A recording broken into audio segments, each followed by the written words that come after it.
Kadang ini Bu, mohon maaf ya, kita potong dikit.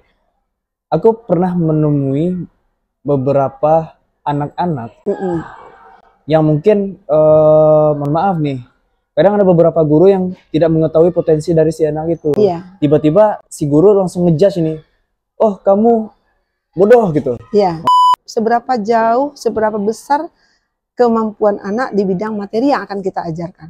Kalau kita sudah mengenal itu, maka kita akan tidak ada lagi istilahnya kalimat tadi ya. Iya. Kamu tidak mengerti, kamu bodoh, tidak ada lagi. Karena mereka itu kita udah tahu, oh ini kapasitasnya segini, ini kapasitasnya segini. Betul, Jadi dengan mindset yang seperti itu, seorang guru akan bisa menuntun anak dengan kesejahteraan, dengan kebahagiaan.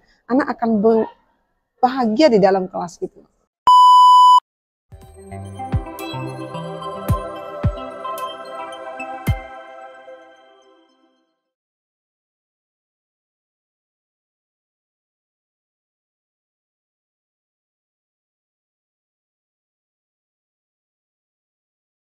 Halo semuanya, kembali lagi dengan saya Gifari Halikotama selaku host di Biar Paham Podcast.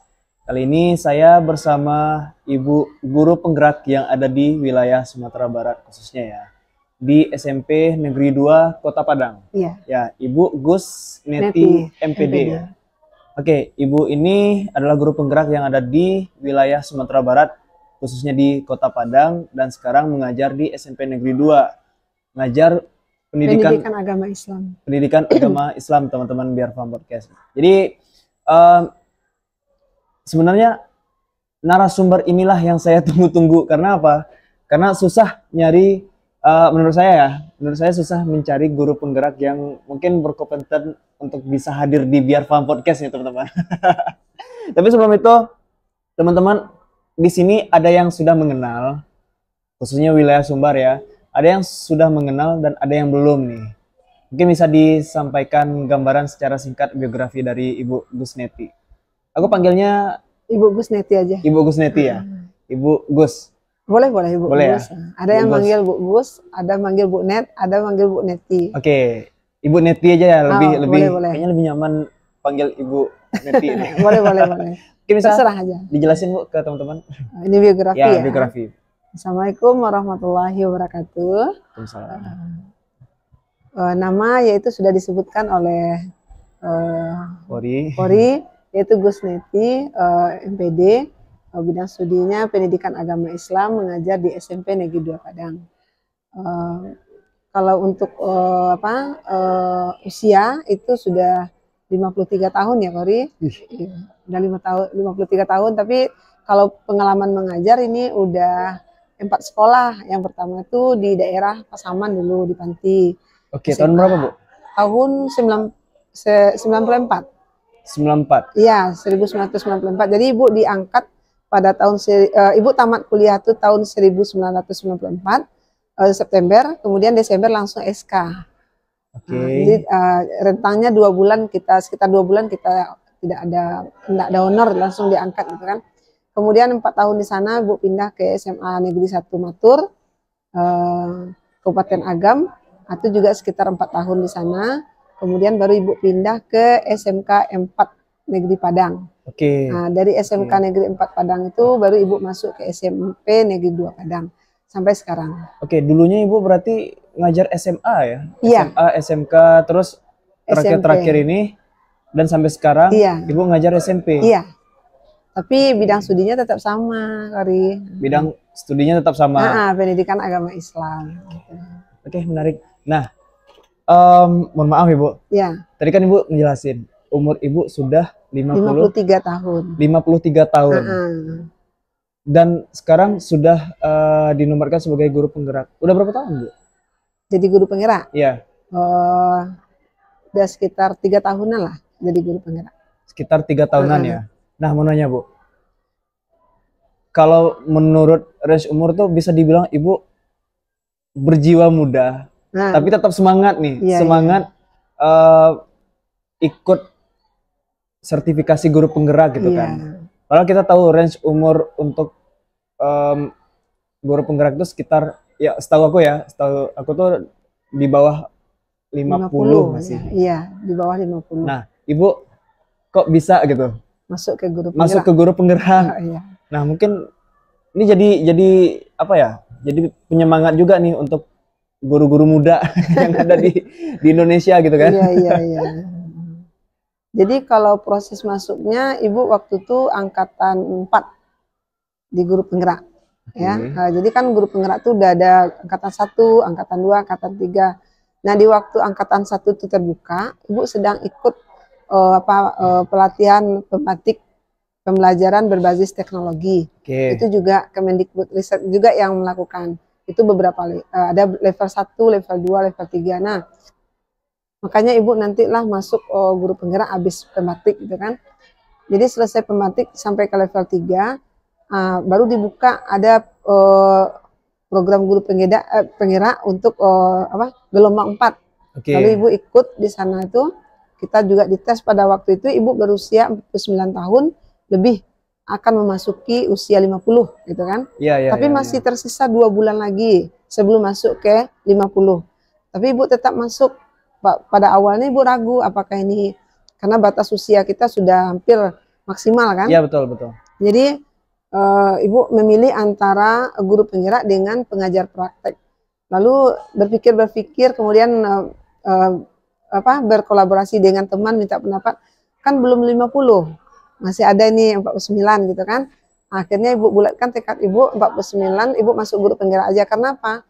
Karena kalau Ibu mengambil pengajar praktek, Ibu juga belum banyak betul untuk berbagi praktek baik di dalam pembelajaran, takutnya nanti kita nggak mampu gitu kan.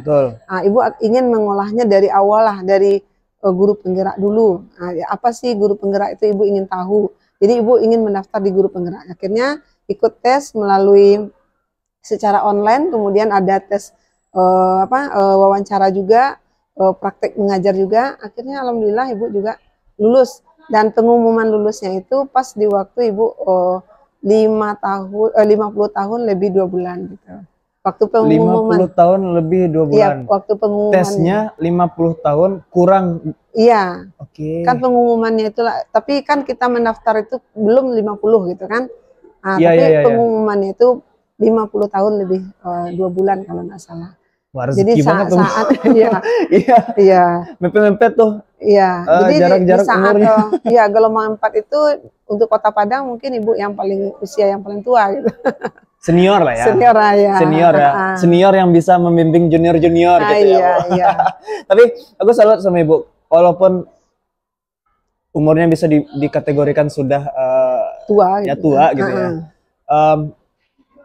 Semangatnya masih muda. Iya, jiwanya masih muda dan suka dengan challenging, karena di umur-umur segitu mungkin ya kebanyakan orang rata-rata ya tidak ingin ya udahlah keluar dari zona nyaman gitu. Iya. Di zona nyaman aja gitu. Tapi kan Ibu setelah Ibu ngejelasin tadi mepet umur 50, Ibu ikut tes iseng-iseng doang di seleksi guru penggerak. Ya itu kan bisa dibilang apa ya? Ibu keluar dari zona nyaman dan menyukai tantangan. Iya. Nah, pertanyaannya, benar Ibu menyukai tantangan? Iya, Ibu sangat menyukai tantangan dari Ibu mengajar, kemudian walaupun di daerah, tapi waktu Ibu di daerah itu Ibu belum banyak lagi berkiprah karena Ibu baru tamat kuliah langsung diangkat. Jadi ada rasa apa ya?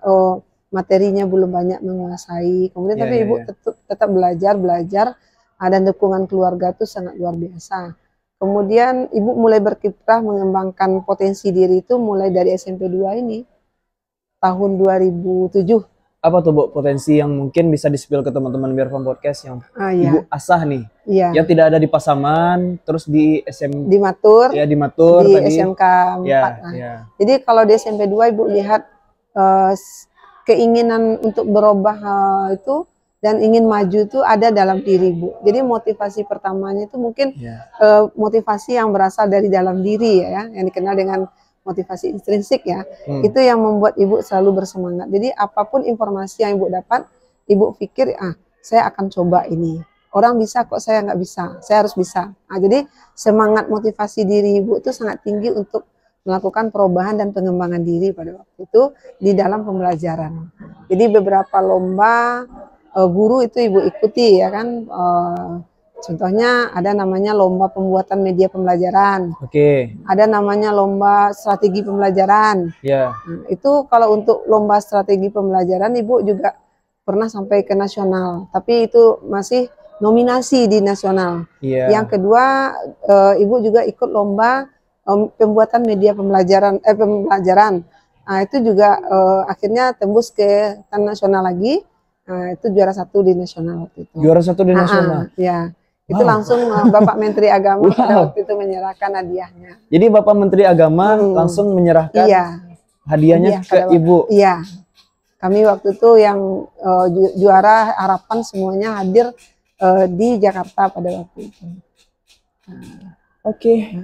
Menarik teman-teman. Iya. Berarti aku nggak salah nih milih narasumber yang ada di depan nih. Iya, tapi itu udah tahun-tahun 2008 ya. Ya nggak apa-apa, maksudnya itu segelintir prestasi yang mungkin bisa jadi kebanggaan Ibu, sehingga Ibu bisa mencapai titik sekarang ini, bisa menjadi guru penggerak gitu ya. Nah, mau nanya Bu, jujur saya merasa tertampol nih. Karena apa? Karena mungkin semangatnya nggak sebanyak Ibu, nggak sekuat Ibu gitu. Dan mungkin guru-guru yang menonton di sini ingin belajar lagi ke Ibu. Ada nggak tips nih Bu untuk guru-guru yang ada, bisa dibilang apa ya, guru non penggerak ya, sehingga nanti ke depan mungkin bisa lolos ke guru penggerak. Oh gitu. Jadi untuk menjadi lolos menjadi guru penggerak itu mungkin ya itu tadi niat ya, niat untuk berubah. Kalau niat untuk berubah akan muncul dorongan memotivasi diri kita. Kita akan belajar, kita akan melakukan pengembangan diri, sehingga apa sih yang dites di dalam guru penggerak, kita akan berupaya semaksimal mungkin gitu. Mencari sehingga kita nanti dalam tes-tes guru penggerak kita bisa berhasil gitu. Tapi kalau kita tidak ada dorongan dari dalam diri, hanya disuruh harus masuk gitu kan, jadi hasilnya juga tidak maksimal gitu.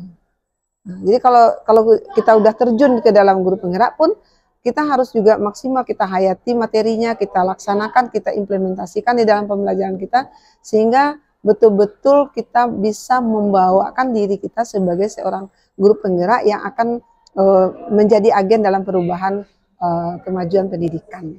Oke. Nah, mau nanya Bu, sebenarnya aku mau podcast dengan Ibu tuh membahas tentang guru penggerak dari A sampai Z. Iya. Dan juga kita sedikit promosi di SMP 2 ini apa aja sih, kenapa bisa dikategorikan SMP Negeri 2 ini SMP yang berkualitas gitu. Tapi sebelum itu kita mau bahas dulu. Mau bahas dulu tentang guru penggerak dari A sampai Z. Nah, mau nanya Bu, guru penggerak itu apa sih? Kalau menurut Ibu ya, dari materi yang sudah Ibu baca dan pendidikan yang Ibu tempuh di program guru penggerak itu adalah guru-guru yang mau berubah dari zona aman ke zona yang lebih tertantang, yang demi kemajuan pendidikan terhadap anak-anak didiknya. Kemudian guru penggerak itu menurut Ibu juga guru-guru yang sudah selesai mengikuti program pendidikan guru penggerak. Jadi pemerintah menyelenggarakan suatu sarana pendidikan untuk guru-guru yang mau mengembangkan dirinya, yang dinamakan dengan program pendidikan guru penggerak. Nah, guru penggerak ini sudah masuk ke dalam program tersebut dan dia dinyatakan lulus gitu. Itu menurut Ibu. Nah, pembedanya antara guru penggerak dan guru non penggerak ini apa? Kan sama-sama belajar. Iya. Saya sama-sama mengajar, maaf. Sama-sama mengajar. Sama-sama mengajar gitu ya Bu. Jadi karena guru penggerak itu sudah masuk ke dalam program pendidikan, dia dididik bagaimana menjadi agen perubahan di dalam transformasi pendidikan. Jadi di dalam guru penggerak itu kita diajarkan mengembangkan diri kita, mengembangkan orang lain. Juga di dalam program guru penggerak itu kita juga bagaimana kita menjadi pemimpin di dalam pembelajaran, pemimpin di dalam manajemen sekolah, pemimpin dalam mengembangkan sekolah yang berpihak kepada peserta didik. Artinya tidak berpatok ke mata pelajaran aja, karena Ibu kan posisinya sekarang guru pendidikan agama Islam ya. Kalau guru olahraga bisa? Bisa, seluruh guru bisa ikut di dalam program pendidikan guru penggerak. Karena tujuan dari guru penggerak seperti Ibu sebutkan tadi itu guru yang mampu mengembangkan dirinya sebagai seorang pendidik. Guru yang mampu mengembangkan orang lain sebagai seorang pendidik yang berpihak kepada anak gitu. Nah, dan dia juga dilatih untuk menjadi pemimpin di dalam pembelajaran. Bagaimana dia menciptakan pembelajaran yang inovasi, kreatif yang berpihak kepada anak gitu. Artinya yang dituntut dan dipelajari pada saat sekolah guru penggerak ini, pelatihan guru penggerak ini, leadership sama makna dari pendidikan itu. Bagaimana pendidikan itu berpihak kepada anak. Bagaimana kita menyadari bahwa pendidikan itu adalah aktivitas menuntun kepada anak yang sudah memiliki kodrat. Nah, jadi setiap anak itu sebetulnya sudah memiliki kodrat. Jadi tugas kita sebagai pendidik menuntun kodrat-kodrat itu supaya dia berkembang. Itu yang dimaksud dengan guru. Jadi kalau belum mengikuti pendidikan guru penggerak, dulu ibu nih baru tahap mengajar. Karena mendidik dengan mengajar itu agak berbeda. Kalau bedanya di mana tuh, Bu? Mengajar itu baru translate ilmu pengetahuan. Kita punya ilmu berikan pada anak. Nah, perpindahan ilmu. Tapi kalau mendidik, kita menuntun. Menuntun itu kodrat anak itu, anak yang dilahirkan itu sudah memiliki bakat, sudah memiliki minat, kekuatan. Jadi itu yang kita tumbuh kembangkan melalui tuntunan-tuntunan yang kita berikan. Jadi kita menyadari dengan program guru penggerak, kita punya pemikiran bahwa kita meyakini anak itu sudah punya bakat, sudah punya minat, itu yang akan kita tumbuhkan. Gitu. Bagaimana cara menumbuhkannya? Nah, itulah materi-materi yang ada di program guru penggerak. Contohnya melalui filosofis pendidikan kita Bapak Ki Hajar Dewantara, bahwa anak itu pendidikan itu adalah tuntunan kepada kodrat anak, sehingga nanti ujungnya anak mendapatkan keselamatan dan kebahagiaan. Gitu. Jadi yang dikejar itu adalah keselamatan dan kebahagiaan dari kodrat yang dimiliki oleh anak. Oke. Terkadang ini, Bu, mohon maaf ya, kita potong dikit. Aku pernah menemui beberapa anak-anak yang mungkin, mohon maaf nih, kadang ada beberapa guru yang tidak mengetahui potensi dari si anak itu. Tiba-tiba si guru langsung ngejudge ini, oh kamu bodoh gitu. Mohon maaf ya, kamu bodoh nih. Padahal dia potensinya bukan di mata pelajaran spesifik, kayak matematika. Mungkin dia nggak jago di matematika, tapi dia jago di editing. Dia jago di seni, atau dia jago di olahraga. Dan ketika guru tersebut langsung nunjuk si anaknya, oh kamu bodoh, seakan-akan ke depan mental si anak ini pastinya down kan? Nah, mungkin itulah alasan mungkin kenapa guru penggerak ini ada gitu. Untuk kodrat tadi yang Ibu sampaikan.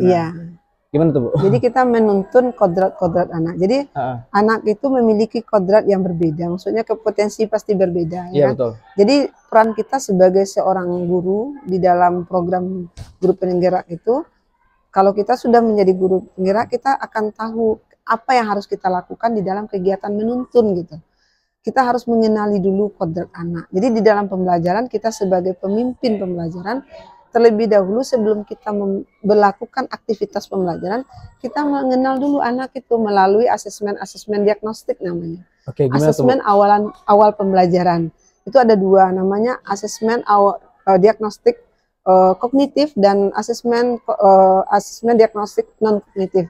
Yang non kognitif ini yang berhubungan dengan kebutuhan anak seperti gaya belajarnya, bakatnya, latar belakang hidupnya. Jadi kita kenali dulu itu. Nah, kemudian untuk pembelajaran kita, baru kita lakukan tes diagnostik kognitif. Kita mengenal seberapa jauh, seberapa besar kemampuan anak di bidang materi yang akan kita ajarkan. Kalau kita sudah mengenal itu, maka kita akan tidak ada lagi istilahnya kalimat tadi ya, kamu tidak mengerti, kamu bodoh, itu tidak ada lagi. Karena mereka itu, kita udah tahu, oh ini kapasitasnya segini. Ini kapasitasnya segini. Jadi dengan mindset yang seperti itu, seorang guru akan bisa menuntun anak dengan kesejahteraan, dengan kebahagiaan. Anak akan bahagia di dalam kelas gitu. Jadi kalau dia sudah bahagia, ilmu akan mudah diserap itu.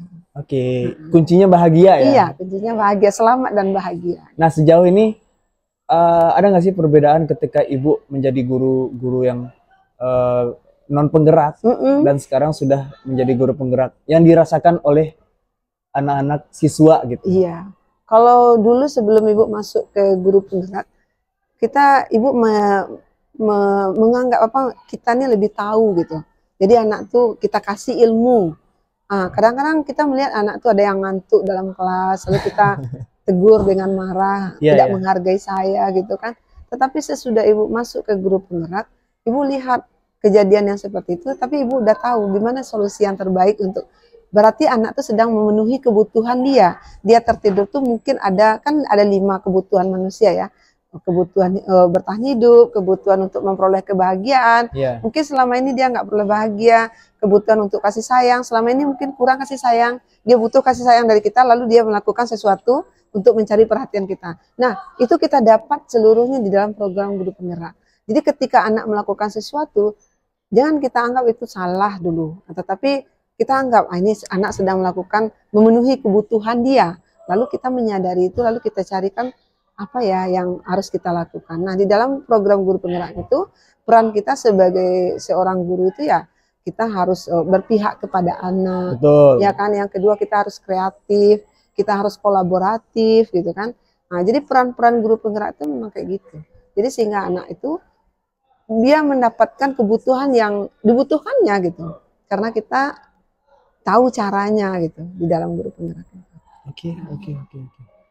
Dan itu yang dirasakan oleh si anak ini sendiri. Si anak. Jadi ada perkembangan yang signifikan. Iya. Ya karena konsep dari awal tuh kodrat tadi ya. Kodrat. Setiap orang punya keunikan dan kelebihan yang berbeda-beda. Jadi tidak bisa disamaratakan gitu ya, Bu. Kalau dulu iya gitu. Mungkin pemahaman guru seperti itu, tapi setelah adanya guru penggerak, kita udah mengenal, membuka mata kita, karena anak itu memang memiliki latar belakang yang berbeda, kemampuan yang berbeda gitu.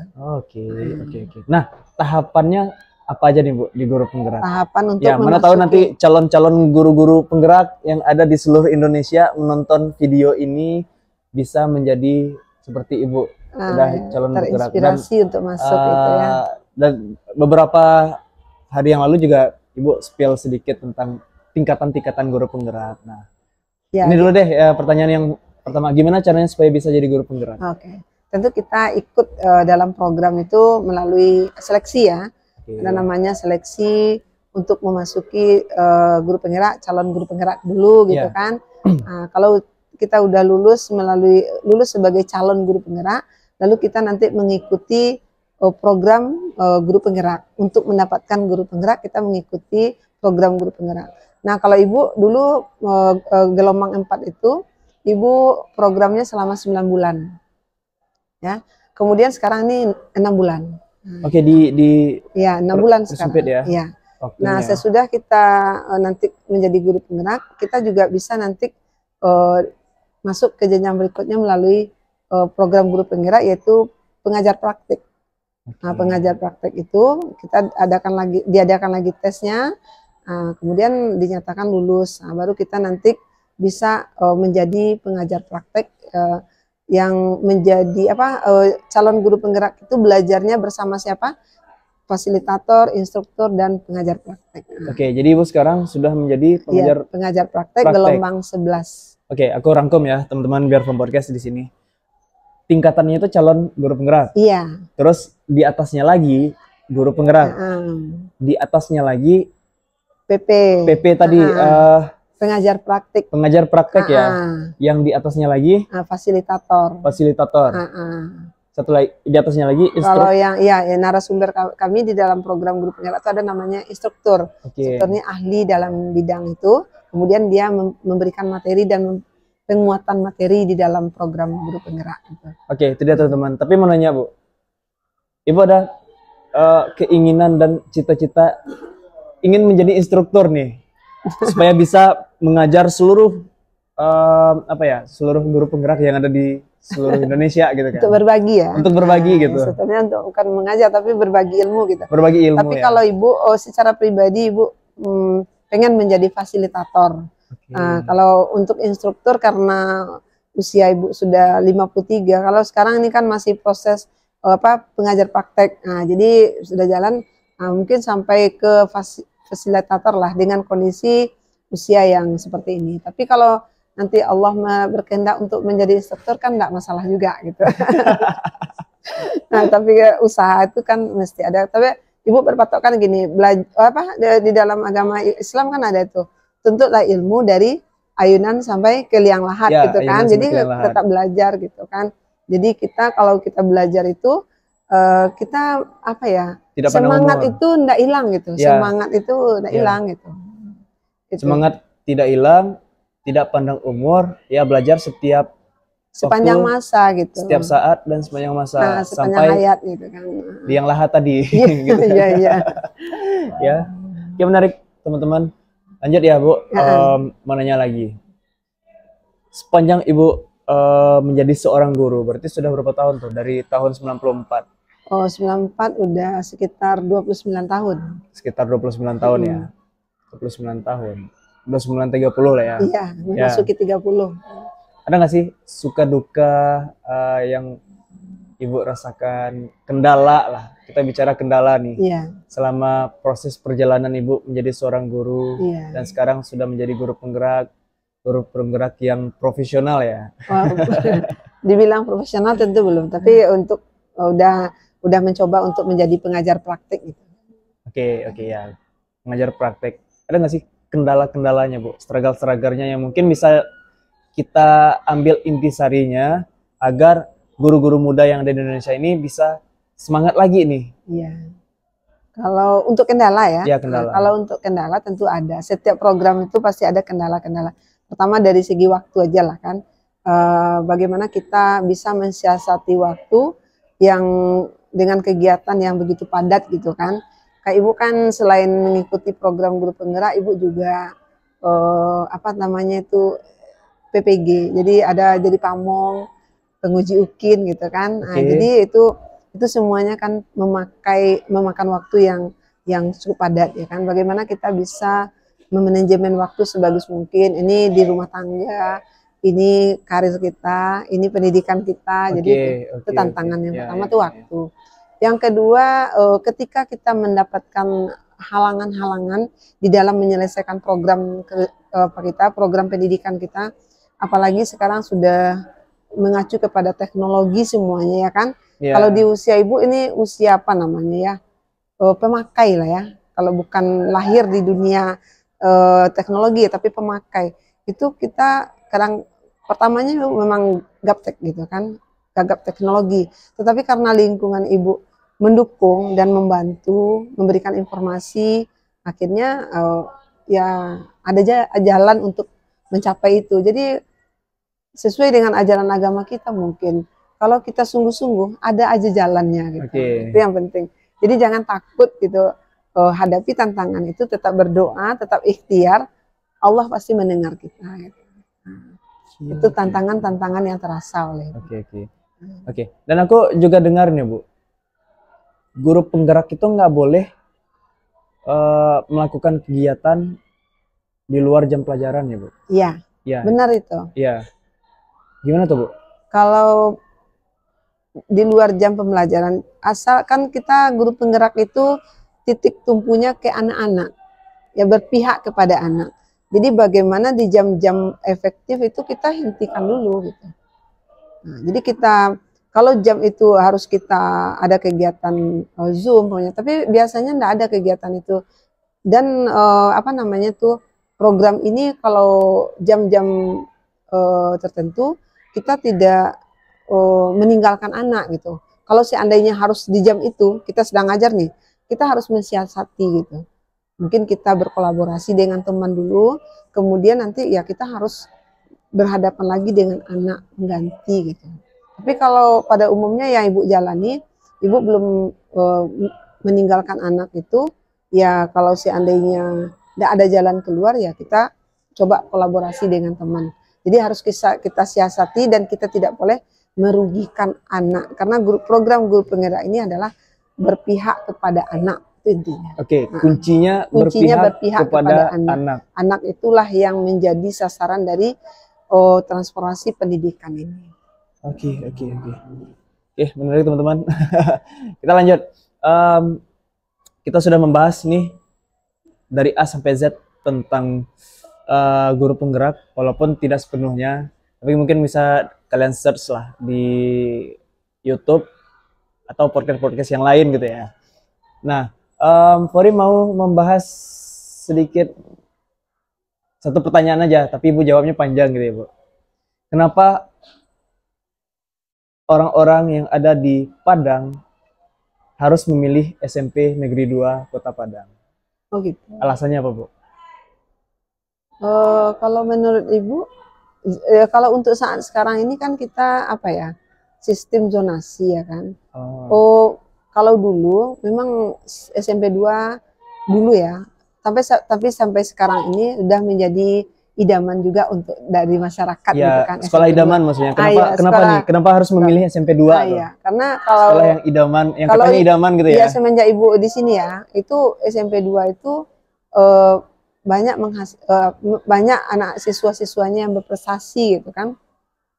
Seperti di bidang pendidikan agama Islam aja lah kan. Yeah. Ibu yang dari 2007 Ibu di sini, itu anak-anak itu kita memberikan bimbingan terhadap kegiatan ekstrakurikuler, kegiatan materi pendidikan agama, mereka tuh banyak yang betul-betul sungguh-sungguh gitu. Sehingga prestasi mereka itu memang banyak bidang sekali. Mulai dari agama, olahraga, kesenian itu banyak di SMP Negeri 2 Padang. Nah, bahkan ke pendidikan agama Islam sendiri itu Ibu pernah membawa anak itu ke nasional gitu kan. Kita tembus ke nasional materi cerdas cermat PAI. Kemudian untuk tahfiz, kemudian untuk cerdas Al-Quran, kemarin ini kita juara 1 Kota Padang. Cerdas Al-Quran yang di Padang TV. Iya, Padang TV ini kita mau tanding lagi besok nih, itu sedang persiapan. Dan anak-anak itu semangat. Kalau nggak ada waktu di sekolah, dia mau di rumah gitu. Kan ini hari libur nih kan? Iya.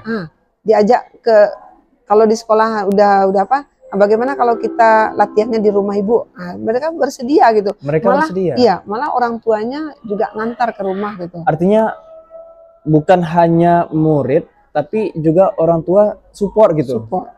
Kemudian kadang-kadang kita latihan di masjid. Jadi kita cara teknik-teknik kita latihan itu kita tukar-tukar tempatnya. Jadi mereka itu kalau di masjid kan harus sopan duduknya. Betul. Harus beruduk dulu. Jadi kita melatih yang seperti itu. Jadi bagaimana ini Al-Quran, jadi kita hafal Al-Quran, kita hafal artinya, kita kejar maknanya, tajuk-tajuknya. Nah, bagaimana kalau kita di masjid? Jadi karakter mereka itu agak berbeda-beda. Kalau di sekolah agak nyantai kan, tapi kalau di masjid mereka tertata, mereka duduk dengan artinya mannernya juga dilatih ya? Iya, kami itu di Nurul Iman itu dulu. Jadi cerdas Al-Quran. Kemudian tahfiz juga Ibu pernah membimbing anak-anak.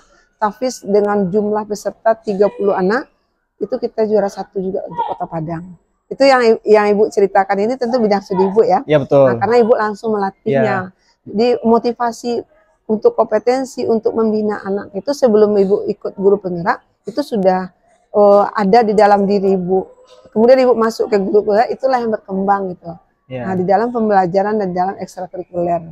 Jadi memang kuncinya tadi memang dari motivasi diri. Nah, tentu orang lain melihat SMP 2 gitu kan. Jadi makanya minat untuk masuk ke SMP 2 itu cukup besar karena dari prestasi-prestasi. Kemudian posisi letak SMP 2 juga strategis gitu. Ya, deket nih. Dan ya kalau sarana prasarana itu SMP 2 kan lengkap gitu. Iya.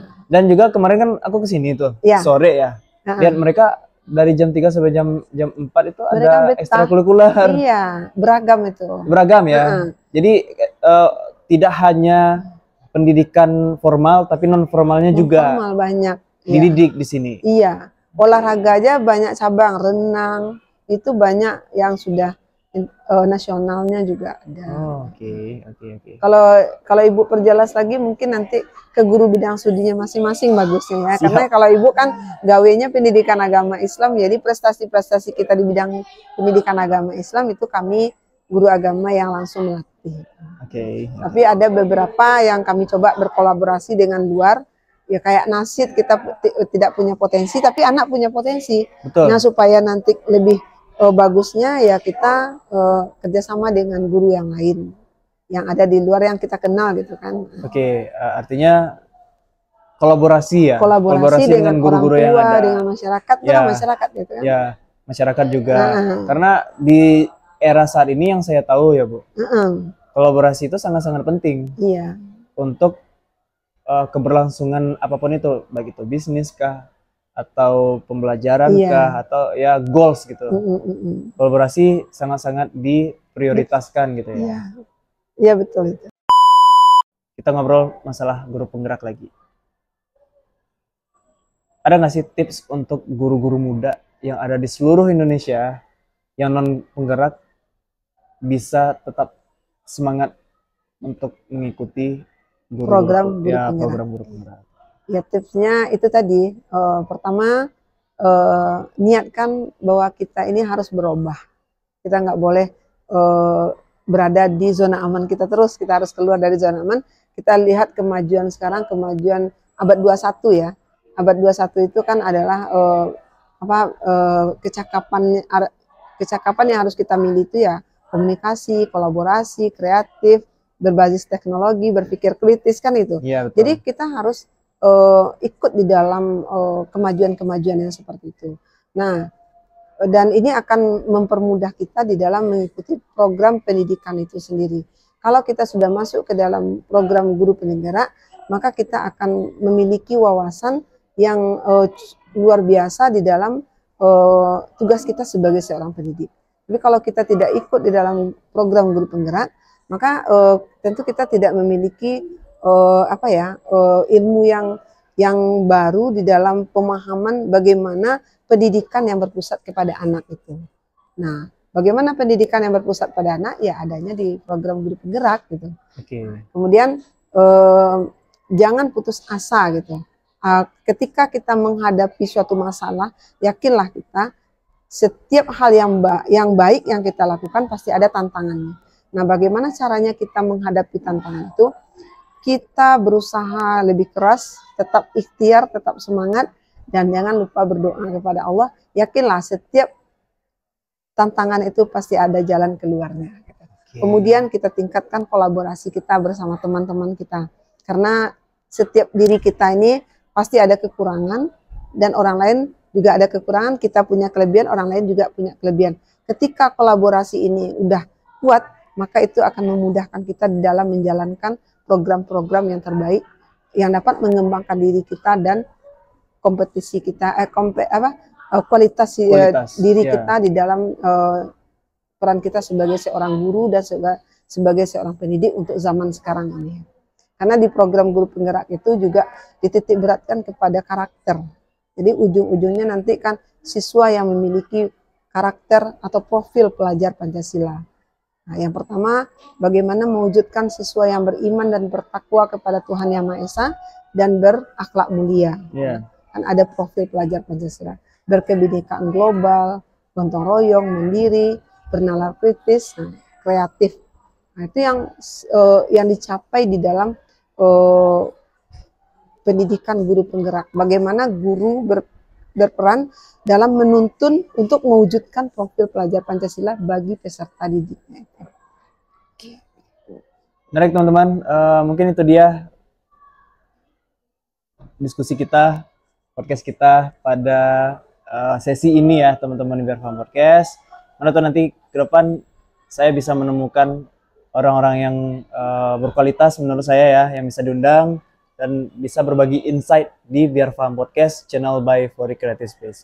Sebelumnya terima kasih Ibu Gusneti MPD, Guru Pendidikan Agama Islam, Guru Penggerak yang ada di SMP Negeri 2 Kota Padang. Terima kasih Bu. Terima kasih.